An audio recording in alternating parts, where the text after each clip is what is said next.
Welcome back to JA Economics for Success, Session 6, What's the Risk? For today's activity, you will need to have the Certificates of Achievement, as well as the What's the Risk charts. This activity is really going to get the students to explore risk and how we often try to limit risk in our lives.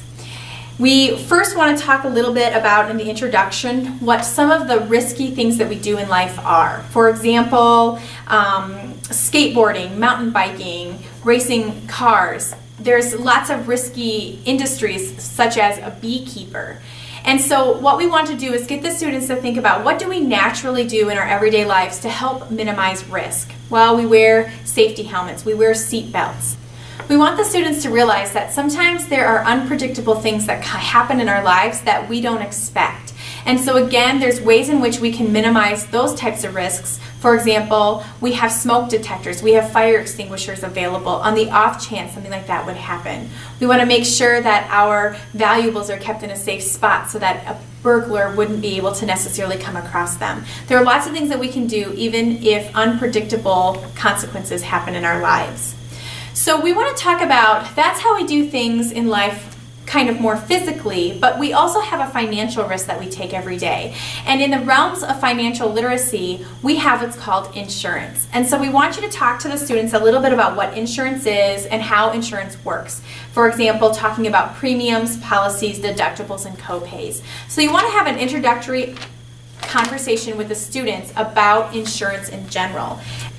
After that discussion about insurance and those key terms, you want to jump into the actual activity for today. So you want to have the students work in pairs, and you want to provide a chart to each of the students. I would encourage you to have the students not open up their student workbooks and to not use that at this point in the activity, because there's going to be an element of surprise when we get to the workbook a little bit later.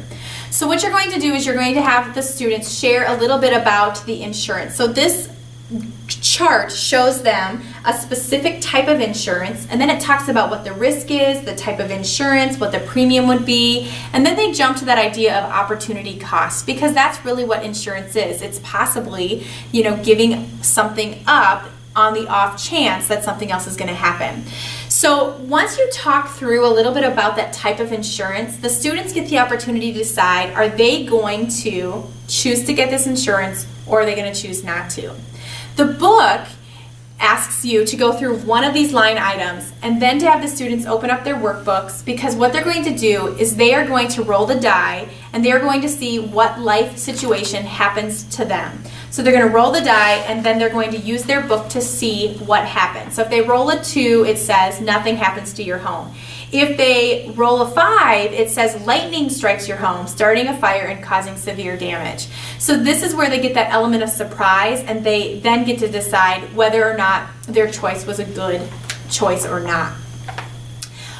What I like to do is I like to go through all of the types of insurance and have the students write whether or not they're going to get it before they realize the result dice portion of the activity, because it does create an extra element of surprise.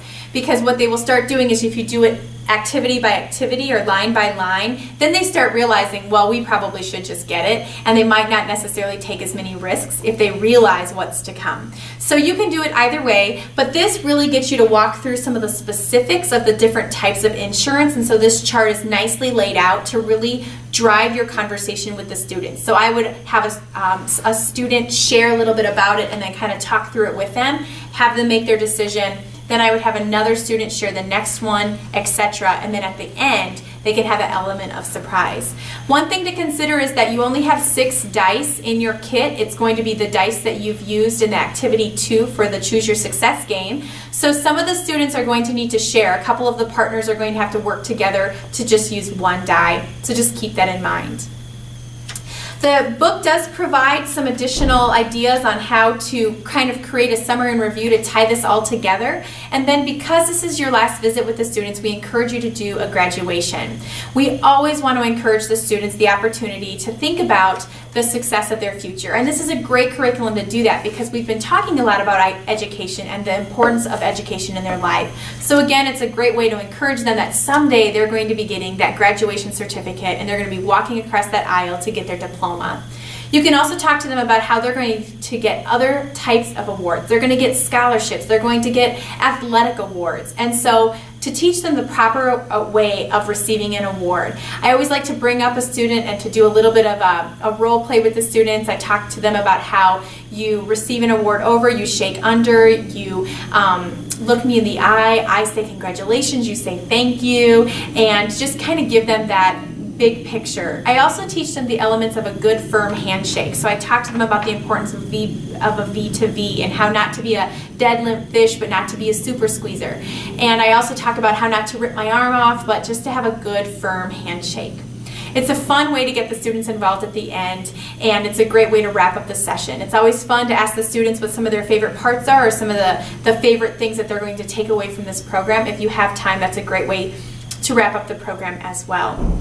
You can bring a special treat if you would like, but make sure that you talk with your classroom teacher to make sure that it is in compliance with the school rules regarding allergies and any other food restrictions that they might have. We do encourage you to make sure that any candy or any food that you bring into the classroom is peanut free, as well as store-bought and not homemade. Enjoy the final session.